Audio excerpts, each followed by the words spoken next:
ماشاءاللہ سب سے پہلے آپ لوگوں کا، بنگلہ دیش والوں کا بہت شکر گزار ہوں۔ ہمارے پاکستان میں ایک صوبہ ہے خیبر پختونخوا، وہاں من حیث القوم علماء سے بہت عقیدت اور محبت دیکھنے کو ملتی ہے۔ ویسے تو سب محبت کرتے ہیں، لیکن من حیث القوم اسی طرح کا ماحول مجھے یہاں بنگلہ دیش میں نظر آ رہا ہے۔ یہاں یونیورسٹیوں میں، اسکولوں میں، گلیوں میں، محلوں میں، کانفرنسز میں علماء سے یہ محبت دیکھ کر دل گارڈن گارڈن ہو گیا۔ ایک تو باغ باغ ہوتا ہے نا، انگلش میں گارڈن گارڈن ہوتا ہے۔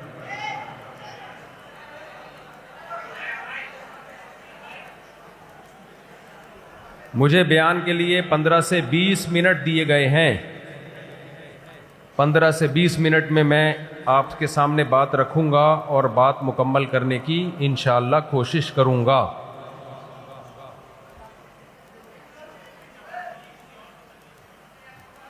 دیکھو بھائی، بنگلہ دیش کی آبادی 18 سے 20 کروڑ تک آفیشلی کہا جاتا ہے کہ مسلمان ہیں۔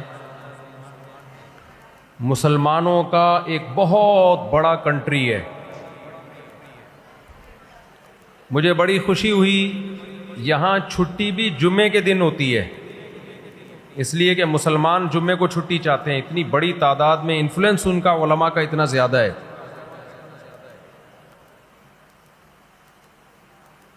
یہ ہلکی بات نہیں ہے کہ اسلام کے رشتے کی بیس پہ اللہ نے ہم کو ایک جان بنایا ہوا ہے۔ اگر اس پروگرام میں آپ کسی گلوکار کو بلاتے، ایکٹریس کو بلاتے، تو شاید یہ محبت کے جذبات دیکھنے کو نہ ملتے۔ میں تو علماء کی جوتیوں کی خاک کے برابر بھی نہیں ہوں، لیکن ایک نسبت ہے، تو آج اس نسبت کی محبت آج ماشاءاللہ نظر آ رہی ہے۔ یہاں جتنے علماء بیٹھے ہوئے ہیں، میں ان سب سے بہت معافی چاہتا ہوں، میں ان کے مقام اور مرتبے کا نہیں ہوں، مجھے تو سوشل میڈیا نے مشہور کر دیا۔ باقی آپ کے ملک میں بہت بڑے بڑے علماء ہیں، بہت بڑے بڑے۔ مفتی عبدالسلام چاٹگامی رحمہ اللہ تعالی، کل ہم ملاقات کر کے آئے ہیں پرسوں حضرت مفتی شہید اللہ صاحب سے۔ ان کے علاوہ بھی بنگلہ دیش علماء طلباء کی سرزمین ہے، اور یہ خوب سمجھ لیں، حضرت حکیم اختر صاحب رحمہ اللہ تعالی ایک بات بیان کیا کرتے تھے۔ وہ لوگوں سے پوچھتے تھے کہ بتاؤ ٹماٹر کس کے پاس سے ملے گا؟ لوگ کہتے تھے ٹماٹر والے کے پاس سے۔ ایسا ہی ہے نا، سائیکل پہ جو پنچر لگاتا ہے اس کے پاس اگر آپ ٹماٹر لینے کے لیے چلے جاؤ تو ٹماٹر ملے گا؟ چماٹا ملے گا وہاں پہ آپ۔ ایسا ہی ہے نا، علاج انجینئر کے پاس ملے گا، انجینئروں کے پاس، یا ڈاکٹروں کے پاس بیماری کا علاج؟ آپ اپنی گاڑی لے کر گئے کسی میکینک کے پاس، گاڑی خراب ہو گئی تھی، میکینک نے وہ گاڑی ٹھیک کر دی، آپ بڑے خوش ہوئے۔ کل آپ کا گردہ خراب ہوا، آپ اسی میکینک کے پاس پہنچ گئے کہ میرا گردہ بھی ٹھیک کر دے۔ میکینک کہے گا بھائی میں نے گاڑی ٹھیک کی ہے، آپ کہو یار جو بندہ گاڑی ٹھیک کر سکتا ہے وہ میرا گردے کا پنچر بھی لگا سکتا ہے، گاڑی میرا گردہ بھی ٹھیک کر سکتا ہے۔ ایسی باتیں اگر آپ کرو گے تو واجب الچماٹ ہوگے کہ نہیں ہوگے؟ اردو میں چماٹ کا مطلب تو پتہ ہے نا، چماٹا۔ ایک ہوتا ہے واجب القتل، ایک ہوتا ہے واجب التعزیر، تعزیر جس پر لگائی جاتی ہے سزا۔ ایک لفظ ایک نیا مارکیٹ میں آیا، واجب الچماٹ۔ تو آپ اپنا گردہ ٹھیک کرانے کے لیے میکینک کے پاس چلے گئے تو واجب الچماٹ ہوگے کہ نہیں ہوگے؟ چماٹ تو کم از کم بنتا ہے نا۔ تو ٹماٹر ملے گا ٹماٹر والوں کے پاس، خربوزہ ملے گا خربوزے والوں کے پاس، اللہ ملے گا اللہ والوں کے پاس، دین کا علم ملے گا علماء کے پاس، علم والوں کے پاس. یہ اس زمانے کا بہت بڑا فساد ہے کہ جو جس کام کا اہل نہیں ہے اسے وہ کام سونپا جا رہا ہے، اس کو وہ کام دیا جا رہا ہے. دیکھو ہم علماء کے محتاج کیوں ہیں؟ جب تک آپ کا تعلق یہاں بنگلہ دیش میں فرقواریت بھی نہیں، بہت کم ہے، نہ ہونے کے برابر. 99.9% علماء فقہ حنفی کو فالو کرتے ہیں صدیوں سے، جب سے اسلام آیا ہے. 700 سال پہلے کہتے ہیں یہاں بنگلہ دیش کے لوگ مسلمان ہوئے تھے، پوری قوم کنورٹ ہوئی تھی ہندو مذہب سے اسلام کی طرف، اور اس وقت سے لے کے آج تک بنگلہ دیش کے لوگوں نے اسلام کو سینے سے لگایا ہوا ہے، مضبوطی سے تھاما ہوا ہے. تو اسے تھام کے رکھنا ہے. فرقواریت پتہ ہے آپ کی سوسائٹی میں کیسے آئے گی؟ لوگ آپ کو اس فقہ سے ہٹائیں گے جو صدیوں سے متواتر چلا آ رہا ہے، پھر یہاں فرقے شروع ہو جائیں گے. تو آپ نے دین کس سے سیکھنا ہے؟ علماء سے. علماء میں گمراہ بھی ہوتے ہیں، کیا ڈاکٹروں میں گمراہ نہیں ہوتے؟ میکینک کیا 2 نمبر نہیں ہوتے؟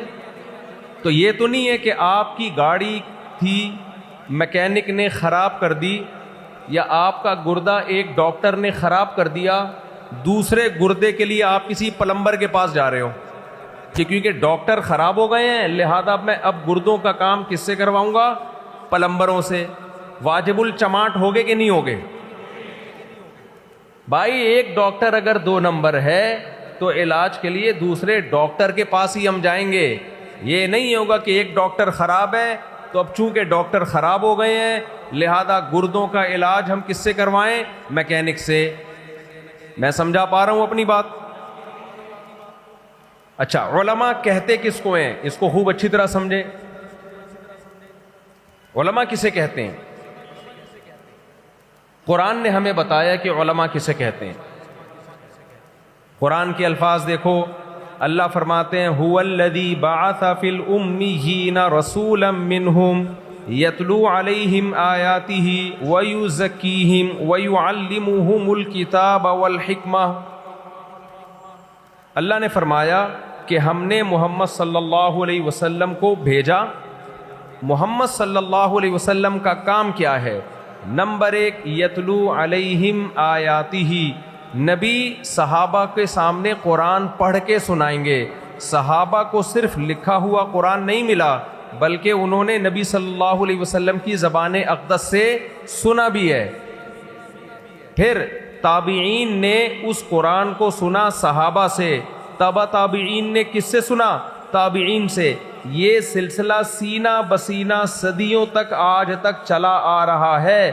اگر کوئی قاری کہے کہ میں نے کسی استاد سے نہیں پڑھا، میں نے ڈائریکٹ قرآن پڑھ کے تجوید سیکھی ہے، اس قاری کا پڑھا ہوا معتبر ہوگا؟ نہیں. وہ قاری واجب الچماٹ ہوگا کہ نہیں ہوگا؟ اب ایسا نہ ہو میرے جانے کے بعد چماٹے لگانا شروع کر دو، یہ بھی واجب الچماٹ ہے، یہ بھی واجب الچماٹ ہے. یہ اصطلاح ہے، ٹرم ہے.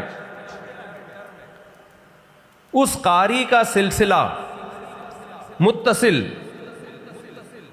نبی صلی اللہ علیہ وسلم تک پہنچنا ضروری ہے. وہ قاری کہے گا میں نے اپنے استاذ کو ایسے سنا، اس استاذ نے اپنے استاذ سے ایسے سنا، ہوتے ہوتے ہوتے ہوتے کہاں تک پہنچے گا یہ سلسلہ؟ نبی صلی اللہ علیہ وسلم تک. اللہ نے اپنے نبی کے ذمہ دوسرا کام کیا لگایا؟ وَيُعَلِّمُهُمُ الْكِتَابَ. نبی صلی اللہ علیہ وسلم صحابہ کو کتاب پڑھائیں گے بھی اور سکھائیں گے بھی. اب بتاؤ قرآن جو ہے یہ اردو یا بنگلہ دیشی زبان میں نازل ہوا تھا یا عربی میں نازل ہوا تھا؟ عربی میں. اور صحابہ کی مدر لینگویج کون سی تھی؟ عربی تھی. تو ان کو کیا ضرورت تھی کہ نبی ان کو قرآن سکھائیں؟ بھائی قرآن تھا وہ پڑھ کے سیکھ جاتے. ان کے لیے تو آسان تھا نا. آج بہت سے لوگ کہتے ہیں ہم نے کسی استاد سے نہیں پڑھا دین کا علم، ہم نے کتابیں پڑھ کے خود علم حاصل کیا ہے، خود کتابوں سے ہم نے ڈائریکٹ سیکھا ہے. بھائی کتابوں سے، کتاب میں سب سے بڑی کتاب قرآن ہے. قرآن کہہ رہے صحابہ ڈائریکٹ قرآن سے نہیں سیکھیں گے، بلکہ ان کو سکھائیں گے محمد صلی اللہ علیہ وسلم. اگر محمد صلی اللہ علیہ وسلم صرف کتاب دے کے چلے جاتے, قرآن سکھاتے نہیں, تو کیا صحابہ کو قرآن آ جاتا؟ نہیں آتا. اب مجھے ایک بات بتاؤ, جب صحابہ قرآن سیکھنے میں نبی کے محتاج, تو تابعین ڈائریکٹ قرآن سیکھ سکتے ہیں؟ یقیناً وہ صحابہ کے محتاج. پھر تبع تابعین کس کے محتاج؟ تابعین کے. تو ہمارا جو قرآن کا سلسلہ ہے دینی مدرسوں میں, جو ہم تفسیر پڑھتے ہیں, پڑھاتے ہیں, یہ سلسلہ بھی استاذ در استاذ در استاذ, ٹیچر در ٹیچر ہوتے ہوتے کہاں تک پہنچتا ہے؟ نبی صلی اللہ علیہ وسلم تک. جس شخص کا یہ سلسلہ نبی تک نہ پہنچے, اس کا قرآن کی تفسیر کرنا اور لوگوں کو سمجھانا وہ قابل اعتبار نہیں ہے, اور ایسا شخص واجب الچماٹ. تیسری چیز, وَيُعَلِّمُهُمُ الْكِتَابَ وَالْحِكْمَةَ, نبی نے قرآن کے علاوہ بھی چیزیں سکھائی ہیں جس کو حکمت کہا ہے قرآن نے, وہ حدیث ہے. نبی صلی اللہ علیہ وسلم نے حدیث صحابہ کو سکھائی, صرف پڑھائی نہیں ہے, بلکہ سکھانا الگ چیز ہے, پیش کرنا الگ چیز ہے. پیش کرنے کا مطلب ہوتا ہے الفاظ صحابہ کو بتا دیے, صحابہ نے وہ الفاظ آگے پہنچا دیے. نا نا نا نا نا, اتنا کافی نہیں ہے. حدیث کے الفاظ اسلام کو سمجھنے کے لیے کافی نہیں ہے, بلکہ ان الفاظ کی وہ تشریح ہوگی جو نبی صلی اللہ علیہ وسلم نے کی, پھر صحابہ نے نبی سے لی, پھر تابعین نے صحابہ سے لی, تبع تابعین نے تابعین سے لی. یہ سلسلہ بھی حدیث کے استاذوں کا سند متصل کے ساتھ چلتا ہوا آج تک علماء میں الحمدللہ موجود ہے. تو انہی علماء کا علم معتبر ہوگا جو قرآن و سنت کو اپنے استاذ سے سیکھیں, اس استاذ نے اپنے استاذ سے, اور وہ یہ سلسلہ ہوتے ہوتے کہاں تک پہنچ رہا ہو؟ نبی صلی اللہ علیہ وسلم تک. اگر بیچ میں کوئی نیا اسکالر مارکیٹ میں آتا ہے, جو کہ آج کل ہول سیل کے حساب سے آ رہے ہیں, اور وہ کہتا ہے میں خود سے سمجھتا ہوں, میں کسی سے سیکھتا نہیں ہوں, میں نے خود قرآن و سنت کو اپنی عقل سے سمجھا ہے, تو سمجھ لو مارکیٹ میں ایک نیا فرقہ لانچ. میں نہیں کہہ رہا مولویوں میں, علماء میں 2 نمبر نہیں ہوتے. بھائی اگر 2 نمبر ہوتے ہیں تو 1 نمبر کو تلاش کرو, 1 نمبر بھی ہوں گے. یہ نہیں ہو سکتا.